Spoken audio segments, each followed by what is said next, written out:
được gặp lại các bạn rồi. Các bạn thông cảm nhé, hôm nay cái thời tiết thì đẹp nhưng mà có thể là do cái tháng vừa rồi mình chưa đóng wifi nên nó hơi các bạn. Okay. Các bạn cứ ủng hộ cho mình, like, share nhiều thì mình cũng cố gắng tậu cho cái wifi tốc độ cao. Ok, chúng ta lại tiếp tục các bạn nhé. Chúng ta lại nói về cái kỹ thuật bưng bê khay đỉnh cao. Các bạn lưu ý, bưng khay chúng ta cần điều quan trọng nhất là chuyển được cho khách hàng cái đồ uống của mình đến khách hàng. Việc thứ hai là chúng ta sẽ không làm cho cái cốc nó đổ vỡ. Việc thứ ba là chúng ta cố gắng làm cho khách cái sự cảm giác, cái sự an toàn khi mà chúng ta tiếp cận với khách hàng. Và cuối cùng là chúng ta nâng cái level một cách là bưng khay làm sao cho nó có thể đạt cái trình độ nghệ thuật cao, đúng không ạ? Thế thì Hải sẽ chia sẻ với bạn như thế này. Việc đầu tiên, bạn bưng khay kỹ thuật nó rất là nhiều nhưng mà mình chỉ chia sẻ này. Các bạn nhìn mình bưng nhé. Đấy, nhìn này. Có những cái bàn nó cao thì nó rất là dễ đặt, nhưng có những cái bàn nó thấp như thế này này, có những bàn cà phê ấy, nó có thấp như này, các bạn đặt rất là khó đúng không ạ? Đấy, bạn nhìn cái thế này, cái thế này rất là khó. Đó, chúng ta phải chuyển thế này, chúng ta phải chuyển thế, nó rất là khó. Đấy là những cái bàn thấp. Còn những cái bàn cao chúng ta cứ dảo lưng như này thì nó quá bình thường, đúng không? Chúng ta đặt cũng quá bình thường. Đấy. Đôi khi là ở những cái cung đường hoặc là đặc biệt là những cái bậc thang, hoặc một số nhà đầu tư mà không chịu láng nền nó hơi nhấp nhô ấy, thì các bạn cũng phải để ý cái độ thăng bằng của chân. Chân chúng ta phải mềm để khi chúng ta có đi xuống này, các bạn nhìn này, nó sẽ bị đổ vỡ. Cho nên người của chúng ta phải là sang phải như cái lò xo ấy, như này, lên xuống này, bật lại lên xuống này, có thấy không? Đấy, nó phải thăng bằng được ở những cái chỗ này. Đấy. Một việc nữa là tôi khuyên các bạn kỹ thuật bưng bê là chúng ta phải luyện cho đôi mắt chúng ta có luyện cho đôi chân của chúng ta có mắt. Có nghĩa là chúng ta đi trước đi sau đi trước đi sau không? Đi ngang đi dọc đi trước đi sau. Chúng ta đi các kiểu không vấn đề gì cả đấy. Thì đấy là cái sự thăng bằng. Và bây giờ Hải sẽ chia sẻ cho các bạn một cái kỹ thuật bưng khay đỉnh cao. Có nghĩa là chúng ta sẽ đi vào con xe máy này. Đây. Chúng ta sẽ hôm nay chúng ta sẽ bưng bê bằng cái con xe máy này. Hải có chia sẻ với các bạn biết là đây, mình đứng lại được. Hải chia sẻ các bạn biết là đây là con chim huyền thoại, nó sinh ra từ năm 1999. Nó đã ở với Hải được gần 20 năm rồi. Và chưa lần nào em mới được lên phim, chưa lần nào được lên gì cả. Thì hôm nay tôi cả nhà xin cả nhà ủng hộ em đấy, cho em đấy hành tráng hả? Cho hành tráng đấy, hành tráng. Thế thì livestream ngày hôm nay cũng như là cái kỹ thuật bưng bê ngày nay mình cho em đi cùng luôn, em ấy hỗ trợ mình luôn. Thế thì mình thì chuyên về kỹ thuật bưng bê và kỹ thuật quan sát bên trên cao, nhà cao tầng, cành lá rơi hay là những cái sự va chạm không gian. Nhưng còn cái em này thì em sẽ hỗ trợ mình cái việc là tìm kiếm đinh mà hôm qua thấy bảo là một số các chế giải đinh nhé. Nên là em hôm nay là cũng phải có nhiều cái kỹ năng đấy các bạn ạ, không phải là đơn giản đâu. Về sau ấy, nếu như cái quả này thành công là em đưa cái phong cách này về để thi bằng lái xe. Về sau là thi bằng lái xe cho cả bưng bê nhá. Như thế nó mới là chuẩn. Ta cùng bắt đầu các bạn nhé. Thế thì trước khi chúng ta chuyển trong cái phần bưng bê nghệ thuật đỉnh cao trên đường phố thì tôi có mời một chuyên gia kỹ thuật soi. Tôi làm cái gì là bạn ấy soi cái đó. Thì hôm nay tôi có mời đồng chí Trinh, chuyên gia về bên kỹ thuật của chúng tôi, và chúng tôi được mời anh ấy về. Anh sẽ kiểm tra những cái gì mà anh ấy cần kiểm tra. Anh kiểm tra cho người tôi không vấn đề gì cả, tôi mọi thứ đều trong sạch nhá. Đây, mời anh. Để đâu vào. Thế đâu vào.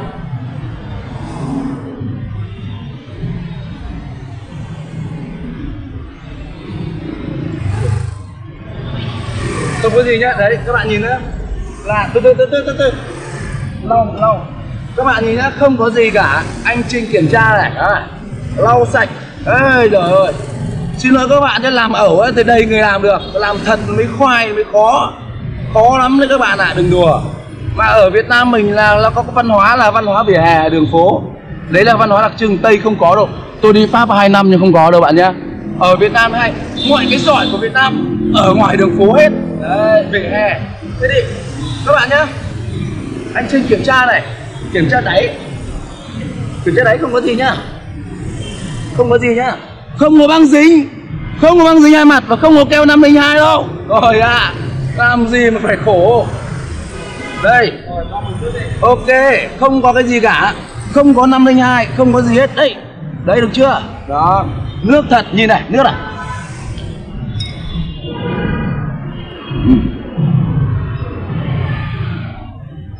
Đây là cà phê loãng, cà phê mộc. Đây. Không uống cà phê đều nhá. Okay. Cà phê sinh tố.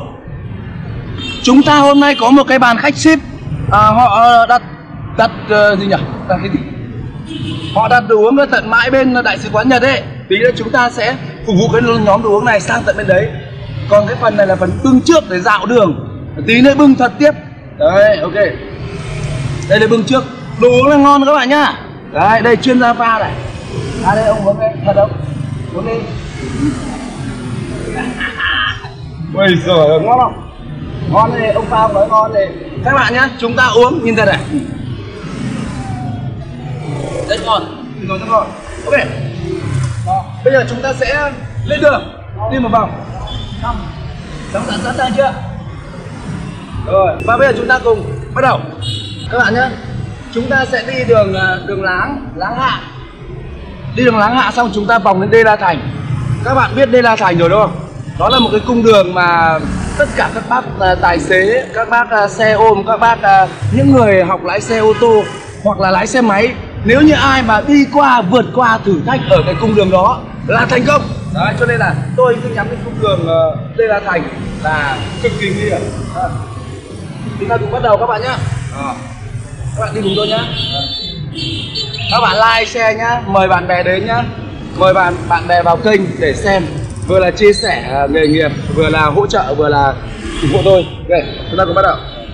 Trước khi mà đi ấy, trên đường các bạn lưu ý nhé, chúng ta đều phải chấp hành luật bằng cách đầu tiên là đeo khẩu trang tránh Covid, phòng chống Covid, chống cho mình và chống cho cả mọi người. Đây, các bạn đeo. Ui dồi ôi, hơi khó. Quả này hơi khó. Kể ra có em nào ở đường sau em ấy nán cho mình cái dây thì đấy là tuyệt vời. Thôi cho tôi cố. Đấy. Bye bye mọi người, tôi chụp cái này vào nhá. Trên đường chúng ta nhớ đeo cái này nhá. Đeo cái mũ bảo hiểm này vào. Nó rất là an toàn các bạn nhá. Phục vụ offline, online và trực tiếp với khách hàng thì nhiều rồi. Nhưng mà hôm nay chúng ta sẽ đi outline, out street. Ok, ta cùng bắt đầu.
có những tình huống là không thể ngờ nổi rồi.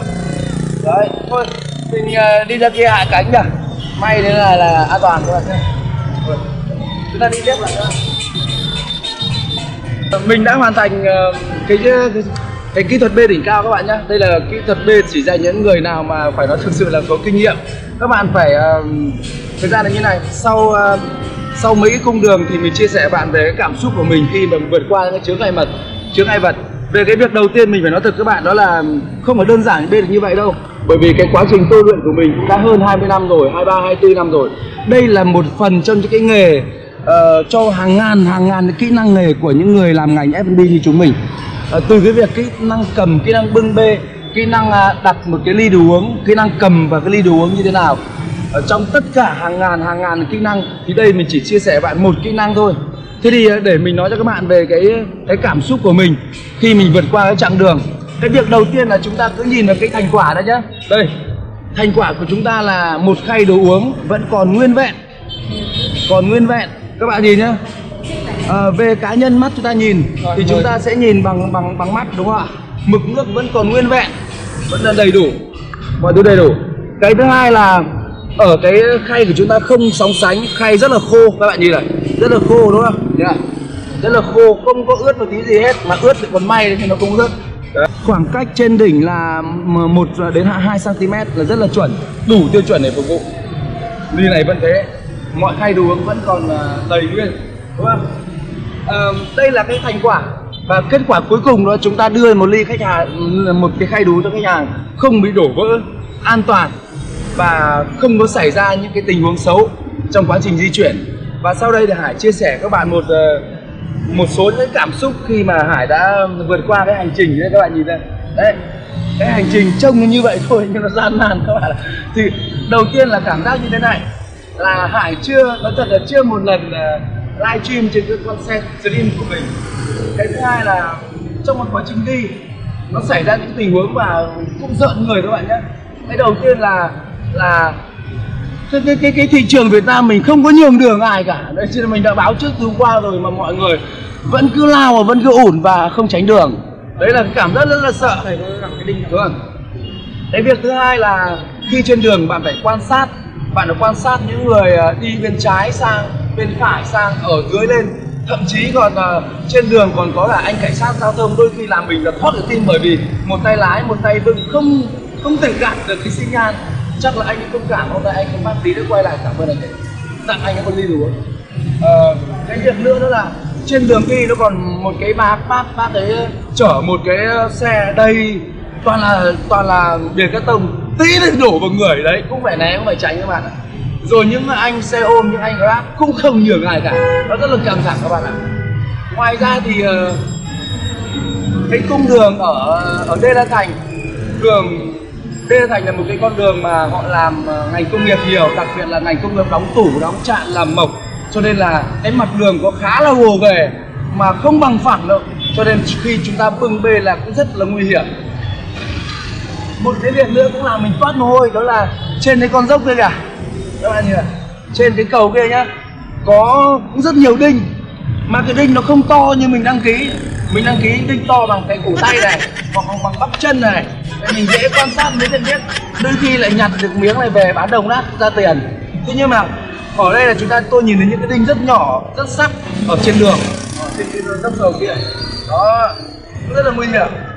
Và được về đến cái điểm của khách hàng đặt đồ, đấy là một cái đấy là đã là an toàn rồi. Tuy nhiên thì với cá nhân Hải thì đây không phải là cái thử thách, mà cá nhân Hải đây là mang tính chất là biểu diễn, chứ với Hải cái này là không phải là khó. Thậm chí là Hải còn làm những cái điều nguy hiểm hơn, ví dụ là Hải trèo cây, Hải bưng đồ uống, hoặc là có một cách nữa đó là Hải đứng lên xe buýt mà Hải vẫn bưng đồ uống. Các bạn biết xe buýt của Việt Nam đúng không? Lắc ngang, lắc dọc, lắc kinh khủng luôn. Thế mình vẫn phải thăng bằng như thế mà vẫn bê được đồ uống, đấy rất là khó. Lắc ngang, lắc dọc, lắc chéo để mình thăng bằng.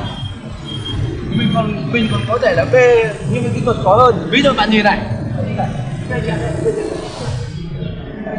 đúng không? Bê như này đúng không? Không thể như này. Đúng rồi, xong rồi mặt cây, mặt cỏ có rất nhiều cái. Hoặc là vừa bê vừa tung hướng đúng rồi. Đấy, có rất nhiều cái kỹ thuật còn có thể cao hơn. Cho nên cái việc livestream cho các bạn những cái này mình chỉ chia sẻ một cái phần nào đó trong ngành thôi. Còn vô vàn những thứ mà Hải cũng như là nhiều người trong ngành FB tích lũy nó mang tính nghệ thuật, đôi khi là chưa có cơ hội được show ra cho mọi người và chia sẻ. Và đây qua kênh livestream này mình Hải chia sẻ cho mọi người cái công việc của một ngành FB, và nó có những cái tính nghệ thuật bên trong, nó rất là tuyệt vời. Nó không phải là mình ăn uống bình thường, không phải là bưng bê bình thường đâu, mà bưng bê nó mang phong cách, nó có cái nghệ thuật. Mà để đạt được cái việc đấy là không phải các bạn học trong vòng 1-2 ngày hoặc là 1 tháng, mà chúng ta cần những thời gian trải nghiệm, cần những cái thời gian nó ngấm vào trong cơ thể của mình. Đến lúc đấy mình có thể là một người FB thực sự. Tuy nhiên thì chúng ta phải đam mê, phải yêu xong chưa chắc đã được. Đôi khi yêu xong cáu nhau lại có thể đi yêu người khác. Nhưng mà cái này là chúng ta phải đam mê và phải sống còn, phải sống chết với nó, và thực sự là phải đam mê. Và để mà bê được an toàn như vậy các bạn ạ, cái này chúng ta phải coi nó như người bạn của mình. Xin lỗi các bạn một chút nhé, bởi vì cái nó vẫn hơi trục trặc với internet. Và cái chương trình livestream và kỹ năng bưng bê đỉnh cao trên đường phố của Hải đã kết thúc ở đây. Các bạn hãy like, share kênh của Trần Hải Vũ Pha Chế. Và qua cái like share đấy sẽ làm cho Trần Hải có thêm động lực, giúp Trần Hải có thêm động lực để ra nhiều cái video cũng như là những cái chia sẻ nhiều kỹ năng hơn trong ngành FB. Và qua đó chúng ta cũng tương tác, chúng ta chia sẻ với nhau, học hỏi, hỗ trợ lẫn nhau. Một lần nữa chúc bạn thành công. Cảm ơn.